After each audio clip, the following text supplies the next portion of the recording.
네, 안녕하십니까. 가정명성센터 원장 하트로입니다. 오늘은 종합적으로 좀 말씀을 드리려고 하는데요. 수행에 대해서. 수행을 잘할 수 있는 방법을 가끔 물어보시는 분들이 계세요. 종합적인 얘기인데, 일단 제가 경험적으로 느낀 거를 말씀을 드릴게요.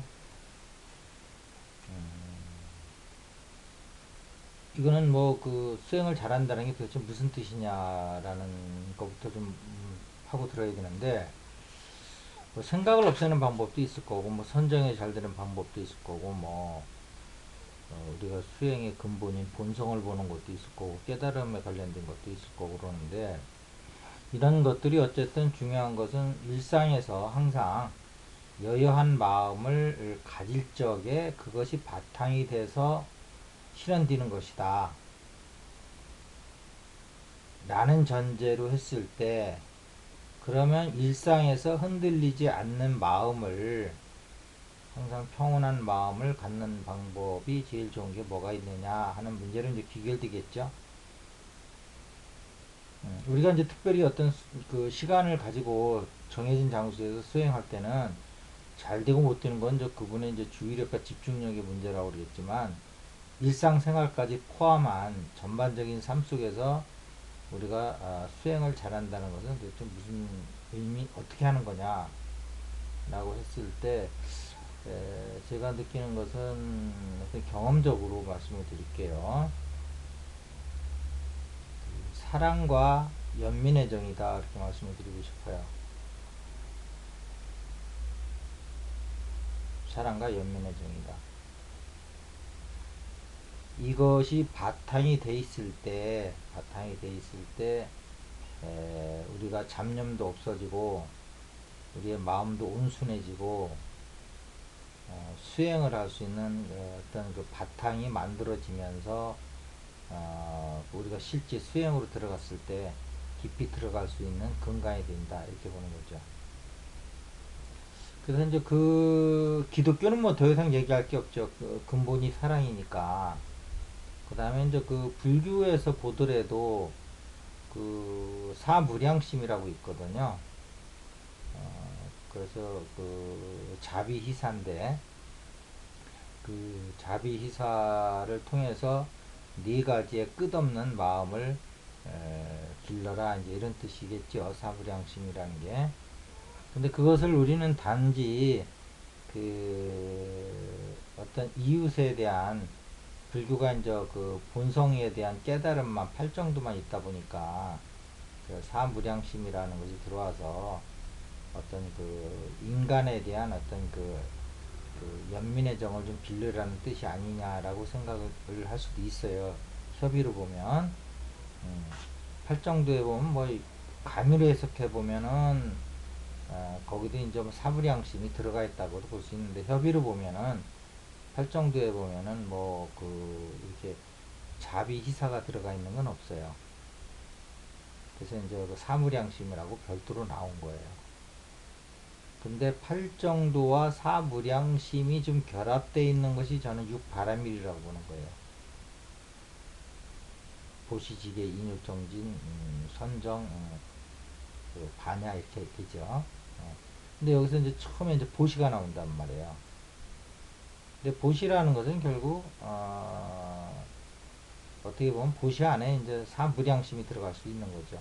보시가 이제 뭐 마음으로도 할 수도 있고, 그 다음에 이제 어떤 물질적으로도 할 수 있다고 그럴 때 이제 자비이사가 들어갈 수가 있는데, 어쨌든 우리가 물질적인 거를 한다는 것도 기본적으로 이제 마음이 있어야 되는 거기 때문에 이제 근본은 마음이다 이렇게 보는 거죠. 자, 근데 수행을 할 때 이제 제일 이제 우리가 이제 애를 먹는 것이 뭐냐 하면 그 거친 마음이거든요. 들뜬 마음. 근데 이것이 자비로운 마음과 사랑과 사무량심의 자비희사를 갖고 움직이면은 이 거칠은 마음이 없어져요. 근데 이것을 명상적으로 풀이해보면 또 이런 거란 말이에요. 자비사라든가 보시라든지 사랑이라든지 하는 것은 어떻게 보면 우리 수행이 이제 전체 의식으로 나가는 건데, 부분 의식에서 이 그 사랑이라든가 보시 또는 자비이사 이 덕목은 우리가 부분성에서 전체성으로 나가는 그런 어떤 그 출구가 된다. 자기의 개인적인 문제에 꽁꽁 붙들려 매 있는 게 아니고 거기서 벗어나서 이웃을 생각하고 온 인류를 생각할 적에 우리는 어떤 구체적인 전체성을 획득하는 거죠. 그냥 명상에서 의식만 넓힌 상태에서의 전체성이 아니고 어, 아주 그 이 세계에서 구체성을 갖는 그런 전체성을 이제 획득하는 거란 말이에요. 그래서 그것은 상당히 중요한 의미가 있고 또 이것이 그 바탕이 됐을 때 그 탐진치가 사라지거든요. 그러니까 탐진치라는 게 또 다른 말로 거칠은 마음이잖아요. 그러니까 그 수행을 하게 되면 이제 칠각지가 나오는데 그 중에 하나가 제가 이제 가장 중시하는 게 이제 경안각지거든요. 경안각지가 되면 이제 그 마음이 섬세해지는데 부드러워지고 여여해지고 가벼워지고 편안해지고 이런 마음인데 이제 마음이 점점 이제 안정돼 있는다라고 하는데 이 그 그러기 비교해서 가장 좋은 것이 우리가 일상에서 사랑과 연민의 정을 연민의 정은 먼저 보시라고 할 수도 있고 먼저 사무량심이라고 할 수도 있는데 이것을 가지고 있을 때 우리 마음에 거친 마음이 없어지고 순화되고 결국 남을 위하는 게 내가 위하게 되는 거죠. 남을 위한 마음을 갖고 있을 때 내가 경항각지에 들어가니까. 자, 이제 이런 건 여러분이 한번 체험해 보시기 바랍니다. 뭐 예를 들어서 지금 수행을 하는데 잘 집중이 안 되고 산만하다는 얘기는 뭐냐면 에, 그 자기 그 부분의식에 떨어져 있는 거거든요. 자기 문제 수행을 자기 문제로만 보고 자기로만 어떻게든지 그 깨어나려고 할 때 나오는 문제들이에요, 그게. 근데 그것을 우리가 이웃과 함께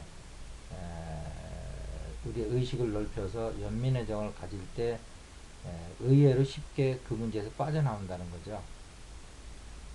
이렇게 좀 생각을 해보시면 될 것 같아요. 분명히 그 수행을 하시는 분들이 어떤 그 문제에 봉착했을 때는 그것이 개인의 문제에 한정되어 있다는 게 제 그 체험입니다. 이럴 적에 우리의 의식을 넓혀서 이웃의 고통을 내 고통으로 여길 줄 아는 그런 마음을 갖게 되면 의외로 거기서 쉽게 빠져나올 수가 있어요. 뭐 생각을 멈추다, 감정을 멈추다 이런 어떤 구체적인 테크닉도 물론 필요합니다. 근데 더 근원적인 거는 이런 마음이라는 거죠.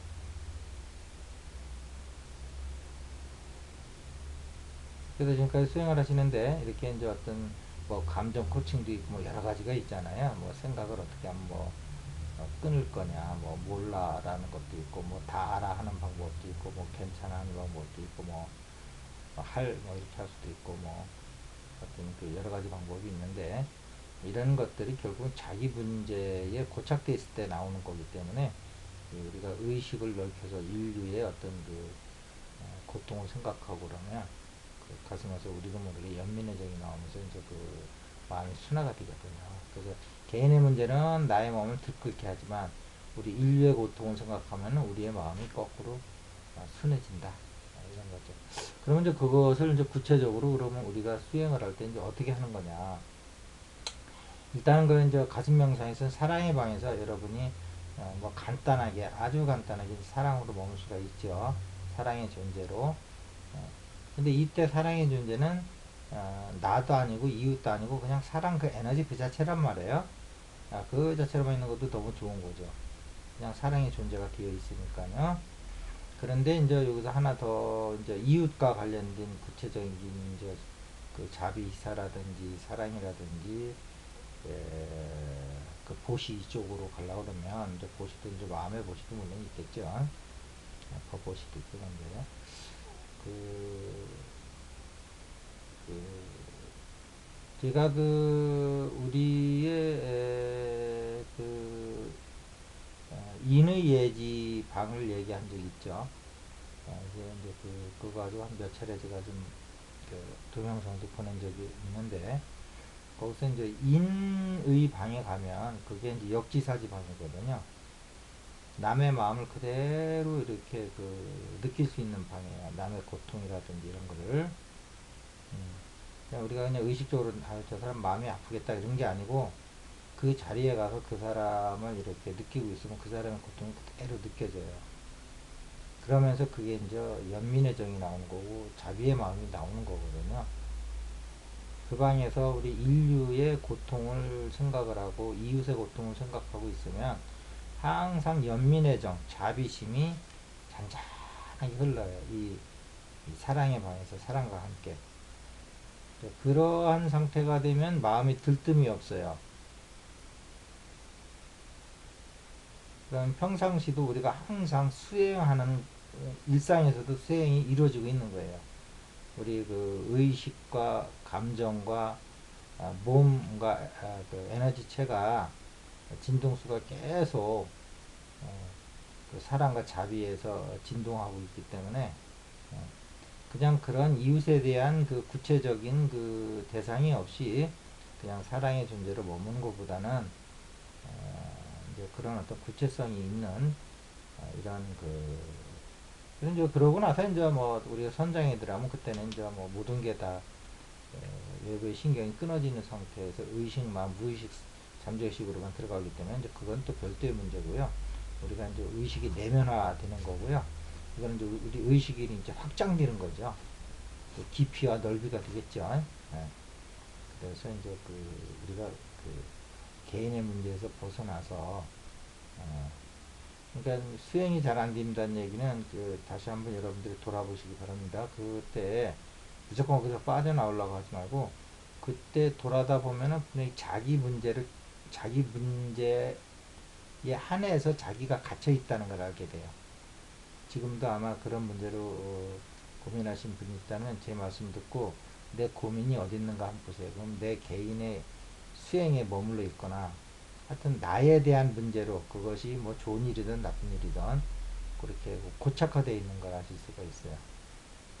이웃에 대한 문제로 좀 이렇게 확장이 안 되고, 그래서 결국 수행이 이제 자기를 키워나가는 거고, 자기를 개인에서 민족으로, 인류로, 우주로 이제 이렇게 또 인격적인 측면에서는 이제 펼쳐나가는 거고, 비인격적인 측면에서는 이제 부분 의식에서 전체 의식으로 이제 펼쳐져 나가는 거잖아요. 유한에서 무한으로, 이원성에서 일원성으로 이렇게 펼쳐져 나가는 건데, 거기서 이제 구체적인 이웃에 대한 사랑이 빠져 있을 때 수행이 막히는 수가 있다. 오늘의 이제 얘기의 핵심은 이거고요. 그것을 단지 그냥 뭐 이웃을 생각하라, 이웃에 대해서 연민의 정을 느껴라 하는 어떤 일반론적인 얘기만 한다면 뭐 이렇게 다른 수행법하고 다를 게 없겠죠. 근데 이제 여기서는 구체적으로 사랑의 방과 인의 예지 방에서, 인의 방이 그것이 또 다른 말로는 역지사지 방이라고 그랬죠. 그래서 그 방에서 타인의, 인류의, 우리 대한민국 모든 국민들의 그런 현재 여러 가지 아픔들을 이렇게 같이 느끼면서 있으면 아주 수행이 참으로 넓어지고 깊어지고 자비로운 마음과 항상 같이 우리가 머물 수가 있다. 이런 말씀을 전해드리면서 오늘 여기서 마치도록 하겠습니다. 감사합니다.